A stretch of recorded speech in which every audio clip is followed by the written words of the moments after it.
So this discussion is about the changing dynamics of the publishing industry. We all know that this has moved dramatically over the last few years. So how does that affect us now? I'm going to go straight into Monica to start off the conversation. Yes, definitely the publishing industry has changed a lot. And the first thing that I would like to start with is 20, 30 years ago, if an author wanted to publish a book, they have only one route, that is traditional publishing. And now they have different routes. They can go self-publishing, they can take independent publishing path. But as these routes have increased, the number of books in the markets has also increased.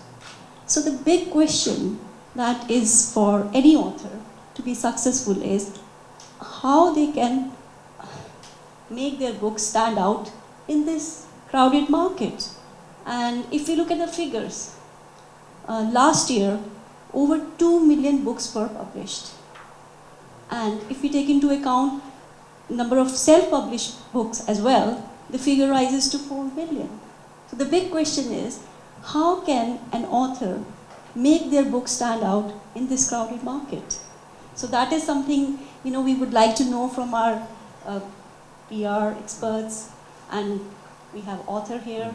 So, Isabel, can we go to you just for your intake on that? Yeah. Hello. Hi. So just to give you a very, very short synopsis of who I am and what I do. I came from the worlds of film and TV and working with published authors like J.K. Rowling. And recently, in the last kind of 18 months to 2 years, I've started working a lot with self-published authors.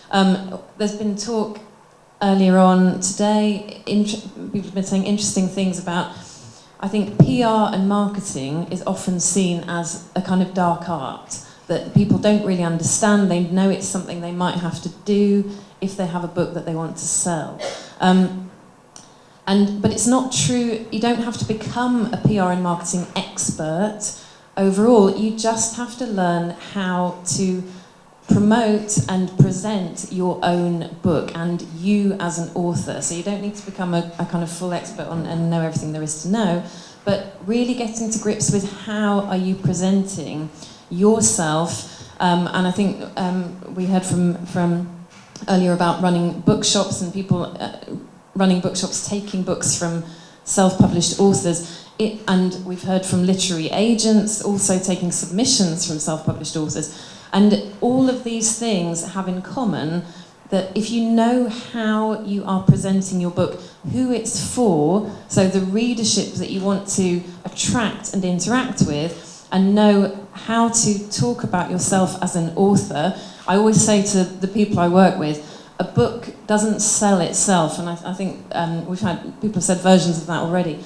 A book can't talk for itself. You have to talk for it. So you have to know what are you saying about the book and about yourself as an author, and it's never enough to just tell people what's the book about. They want to know, well, why should they be interested in that book? Why is it for them? What is it to them that you've written a book? So it's all about the story, and we've seen some fantastic examples from the young authors who've spoken here today about presenting yourself and your story. So if those young people, teenagers, pre-teens can do that, then it's as grown-up authors, that's the first thing you should be working on, is how do you talk about yourself as an author that makes people care enough to want to know more and to actually read the book. And I think it's, do you think the same philosophy works with a lot of marketing these days, where and sales even, where people buy from people? So it's also not, sadly, it's not just about your book, but you have to put yourself out there as well. Yeah, you absolutely do. And obviously I've worked for 20 years with really, really famous people who, that are kind of global names. But the fact is, you don't have to be a global name to grow a readership and to sell books and become known within your genre or within your sector as an author. You just have to be able to speak about yourself. It's very true, people buy from people, and they want to know, like, and trust you before they're going to invest in your product, in your book. So speaking to them, speaking to your readership in a way that they can connect with you on that human level is really, really important. Thank you, thank you. Can we hear from you a little bit about your experience with Books to Door and how that is helping authors reach audiences? Yeah, absolutely. So I actually work across kind of two companies, so Bookstore and Sweet Cherry Publishing. So Sweet Cherry Publishing is an independent children's book company, and it's based in Leicester. So as is Books to Door, so we sell books online. They're two very unique businesses set up by the founder Abdul Thada, who is so diverse in himself. He's just incredible to work for, and really, really supportive. And I think that some of the things that have been discussed today about having sort of people in the right positions, he is definitely one of those people, and really approachable as well. So I think that if anybody did want to had an idea, you know, he'd be all for it. I think that, kind of echoing a little bit of what you said, if going down that publishing route is something that writers are looking for, think about how you can make yourself stand out. Don't just send an email, record a quick clip of yourself on a video, send something that's going to be memorable, get some reviews of your book, do something that might just get you noticed than the ordinary. Don't play it safe. If this is your book and it's your big deal, don't play it safe. That's certainly what I would do. On the Books to Door side, so the great thing actually about working for the two kind of companies is that on the one side they publish and on the other side they sell the books. So it's fantastic. But we sell books from all of the big publishing houses as well as the small independents. So it is diverse in that sense. The books that we sell are everything from your classic literature, fiction, children's fiction, non-fiction, all the way through to books about anxiety, first days at school. It's not just diversity about colour and race. Actually, it's about the things that are going on within your household. What do people look like? We're all different shapes and sizes, and I think it's great to have that. Some of the other things that have been talked about today is about books being accessible and affordable. So one of the very unique things about Books to Door is that they have a direct relationship with publishing houses where they'll buy the whole collection and they'll sell it at a fraction of the price. So that does make books more accessible to children. And again, working for somebody who has been in the industry for such a long time. Bookstore is 18 years old, Sweet Cherry Publishing is 11 years old, I think next year. And Abdul has donated books. Last year we donated, I think 18,000 books for free. Because there are some books that don't sell. We had books left over from World Book Day. We can't just sit on them. People need books. Children do need books. And it does start from children. So I am very lucky to work within this industry, and we do need to speak louder about it. I'm so inspired actually by being here today, and my son, I'll bring him books home, you know, all the time, and he's like, "Mummy, no more books." You know, I've got so many books, and presents as well for children. I don't give toys for the parties. I'll say, we'll give a book. And he's like, "Mummy, you're the one that always gives the books." You know, I'm embarrassing Mummy, but why? We always say, you know, a book lasts. It's not something that you could pick it up. He's got stories, you know, okay, we still read The Gruffalo, but he's been reading that for 2 years, but it's a different interpretation now. Does he have enough books that are diverse? No. So I'll probably get him onto the Young Writers Scheme and get him to start writing a book. But it's about encouraging children. So we lost my grandma a few months ago. She was my grandma, but his great-grandma. And he called her Special Nan. And we talk about her. She's only 4, but I don't know if it's like an Indian thing, but we don't talk about these things. Okay, she died, but they got to know each other. They celebrated life, and there's not enough about these topics. I think the topic of diversity can be so broad and extensive, and I think that sometimes in an Indian culture we don't talk about things. And I don't want him to be sad. I want him to be happy, and if he's got memories, I'd love for him to talk about those and perhaps write them down. But I think it is tough, and I think that we've got a difficult job, but it is about getting some of those books in front of children, getting stories and just encouraging them. Like, you know, they're bright young minds, they come out with all sorts of stuff, and you think, write it down. So I think when it comes to getting books to children, shop around as well. There are so many books. Shop around, see what interests are out there. There are some really sort of great books that you can just sort of tell by the title that it's got diversity. So I know there's a particular collection, I think the author is Tom Percival, but he's got like Ravi's Raw books. So I instantly actually am quite drawn to those books. And I'd probably encourage my child to read them, but that doesn't mean he won't read everything. Yeah. So I think that it's about trying to get the books to the children first, in the first place. So it's a tough one.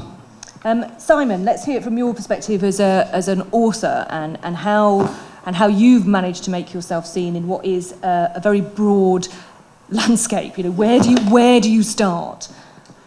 So first of all, just to give context, I have been in a very fortunate position to have got my book published with Penguin Random House, and I think to give a bit of behind the scenes of how that worked, I was thinking to myself, do I go down the self-publishing route or do I go down the traditional publishing route?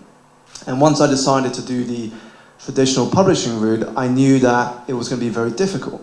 Usually when you try to get a deal with these big publishers, you have to have an agent. I was very fortunate not to need an agent to get the deal, because what I did is I reverse engineered the process. I knew that they had to know a bit about me first before they were going to have a conversation. So what I did it not just to Penguin, but I looked up all the big publishing houses, Simon & Schuster, Hay House, HarperCollins, and I looked through the catalogue, because they usually upload a catalogue of books that are coming out in the next quarter or the next 6 months on their website. And I looked into my category. My category is self-help, business, personal development. And I looked at all of the upcoming books that were going to be published, and I knew that they were going to have launch events. So I said to myself, I'm going to go to as many of these book launch events, sit close to the front, because guaranteed there are going to be some of the editors on that front row. And so that's what I did for a period of a few months, and I started to build relationships with editors and those within these publishing houses. And then when I reached out to them on LinkedIn. And going back to one of the things that we've said here is, how do you stand out? How do you get people's attention? Because our attention spans are getting shorter and shorter and shorter. So what I did is I dropped every connection that I started to build within this publishing industry a voice note. Now, if you've not done a voice note on LinkedIn, I highly recommend doing so for 2 reasons. The first is, unlike a text message where you can see the preview at the top of your phone or your iPad, you don't know what's in that voice note. So curiosity takes over and you want to listen to what's in that voice note. So the conversion rate is near 100%. Second, the emotion and energy that someone gets from hearing your voice is infinitely different to just sending an email or a text message, because the recipient has to make up, where is this person saying it from? I didn't get any replies for around 6 or 7 weeks, and then Penguin responded, and they said, would you like to come to our offices to have a chat? So that's how the conversation began to getting my book published with Penguin. However, even though I had that brand name, they weren't going to do a lot of the marketing, because I'm only one of many authors, as you can imagine, lots and lots of authors they're working with. And I realized that I had to do the majority of the PR and marketing. And I think this is where relationships and creativity come into play. So I was able to draw on my, and I'm going to say keyword here, is diverse relationships. Because when you are marketing something, having diverse relationships is so key if you want to reach new audiences and think different. And it leads into the creativity side. So leading up to the launch of my book, which was published in April, I didn't want people to just order it on Amazon or go to a bookstore and pay for the book. I wanted to get people talking about it. And there was a term that I came across in the marketing industry called UTP, which stands for Unique Talking Points. Now, if we can harness the idea of a UTP, what it does is it turns our prospects and our audience into our marketing team. That's powerful. You're not paying them, but they're going out and talking about what you're doing. So to give an example, I grew up loving film. And so one of the things I wanted to do was a film trailer for my book. But instead of coming soon to a cinema near you at the end, it was coming soon to a bookstore near you. So we uploaded that onto YouTube and people started sharing it, people started talking about it. We made it social media friendly. Going back to diverse relationships, one of the people I had in my circle is a bartender at a hotel not far from here called the Connaught. And we sat down one lunchtime. And I said to him, I got an idea. What do you say if you could put together a cocktail inspired by my book? He went away to think about it. He thought, first of all, this is a crazy idea. We've never done this before. And he came back to me and said, Simon, I think I've got a recipe for the energized cocktail. And so for 1 month after launch, if you were to order the energized cocktail at that bar, it would be presented to you on a copy of my book. And we took half a day to shoot this cocktail being made. We uploaded it onto social media, and suddenly I had a huge following from the hospitality industry. Bartenders, hoteliers, restaurateurs started following me. So I was tapping into a completely new market. And then the other idea I had, again tapping into diversity of relationships, is I knew people within the financial community, the Web3 community. And again, I was flushed with a new idea. I said to them, has there ever been a book launch in the metaverse? No one had heard of one. So I said, well, why don't we do it? So in May, we put together one of the world's first book launches in the metaverse. And people had their Oculus headsets on, they were on their phones, they were on their iPads, and they were engaging, not with me directly, but an avatar version of me. And so these sort of things started to generate a lot of interest and publicity and following. And so most of that was driven by myself. But the last thing to note is speaking, I found, to be a very underrated form of marketing.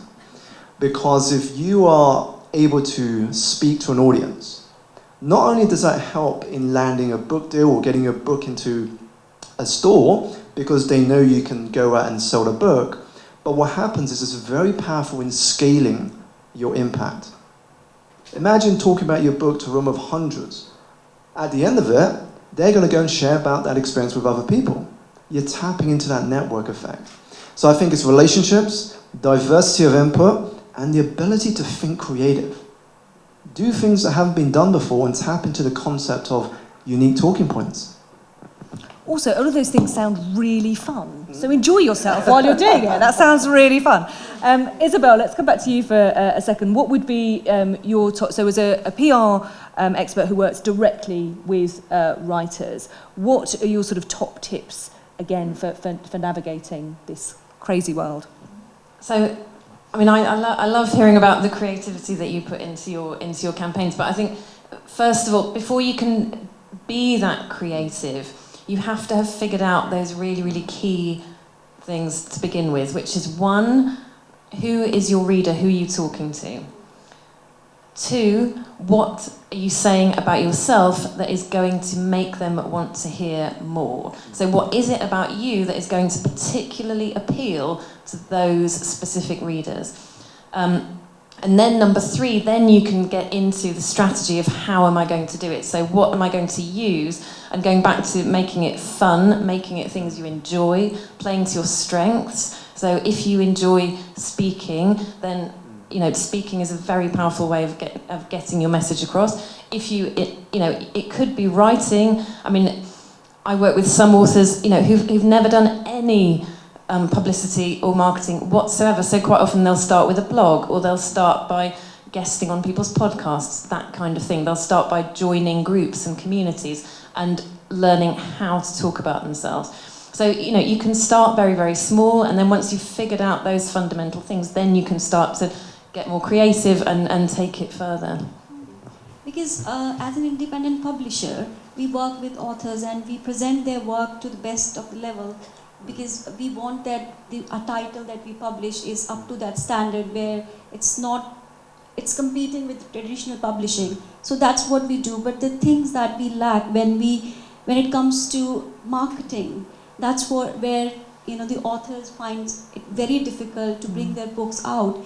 And when Ekta and I were working on all the projects, so far we have done 500 books, and we realized that this journey is incomplete until we provide them with a platform where we can connect these stories to their readers who need them.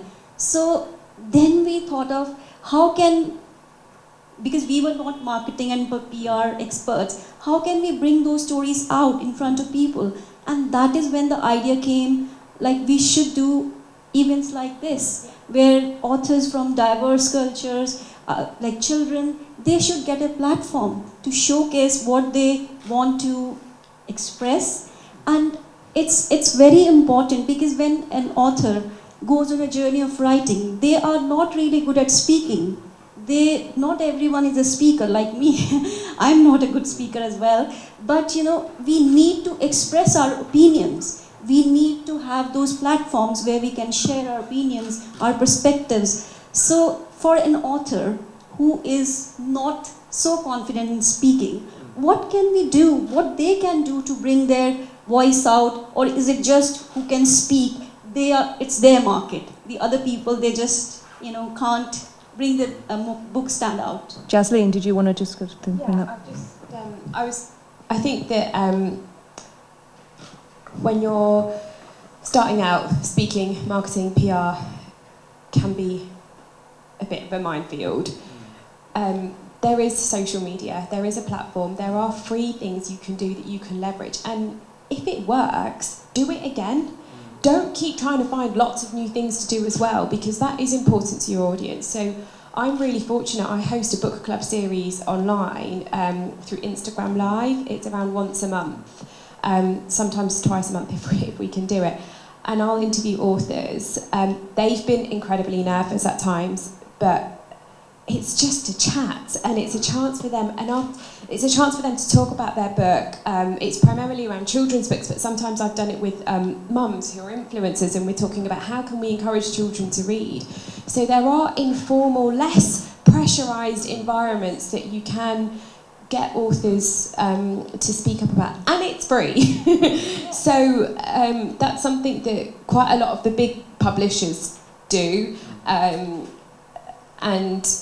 it's not about the... It doesn't have to be too pressured, does it? I think No, people are exactly. sometimes a little bit scared of social media, but one of the advantages of something like Instagram is the expectation of the audience. Because you get famous people turning up on an Instagram Live going, is it on? Yeah. Is it working? It's all part of it, to be honest. That's okay, so I you did don't one have to be. yesterday, Yeah. and the connection went, and we're just having a few technical difficulties, but it's absolutely fine. Yes, and we get many authors, who come to us and they say, oh, I can write, but I can't go out and publicize my book. So what is the advice for them? For example, we are working on a project, and the guy is 80 years old. He doesn't know how to to talk about his book, but he's passionate about the lessons he wants to deliver, and we are doing our best. That's why we showcased in the upcoming title. He has got plenty of lessons to share, but what can they do who don't want to come out, but they want their book, or is it just a dead end? No, I don't think it is. I think that it's maybe some of the things we've been talking about here today. It's about who you know, what you know, maybe to speaking to people within the community. If that particular elderly person feels more confident speaking in their mother tongue, then that could be an option as well, and maybe trying to get them to just... I think that my experience of interviewing authors is that once they've gone past the first few minutes, they soon ease into it, and once they start talking about their book and you make them feel relaxed, they're quite happy to talk about it. But no, it definitely isn't a dead end, and I don't think it should be. It could be going into speaking in community spaces, at community centres, in temples, things like that, depending on what the topic is. But it could be speaking within the community first, and if they've got younger people around them, kind of grandchildren and things like that, get them to help, you know, get them to set it up and hit record and it'll be fine. And I bet they would have no problem. Yeah, definitely, because we work in collaboration with our writers, you know, who come to us, and we want them to present with the various options, because we want those stories to be out and to be, you know, so that they can inspire others, they can learn. So now, you know, maybe I think it's fascinating to see, you know, how it's changed, and it seems so enormous and like a massive challenge. But if you take everything down to a smaller step, so that it doesn't feel so overwhelming. Yeah, I think that's absolutely right. And I mean, I've worked with authors who are in their 70s and their 80s, have come to writing really, really late in life, and they always say to me, oh, you know, I'm too old for any of that. I'm too old to do marketing. I'm too old. But once you get people speaking about what they're passionate about, what led them to writing in the first place, then they kind of forget the pressure of having to do. You know, I always say, the first thing I always say to people is, let's forget that you're doing marketing or you're doing PR. You know, let's just put that to one side. All you're doing, all that means is you're telling us your stories, and you know, PR is telling stories to the people that you want to reach. On the platforms that are going to reach them. That's all PR and publicity actually is. So if you kind of take the pressure out of it, it is talking about what you're passionate about, and you're passionate about something because you bothered to go to the trouble to write a whole book about it in the first place. So yeah, speaking on their passions. Thank you. I think we'll wrap that up. Thank you very, very much.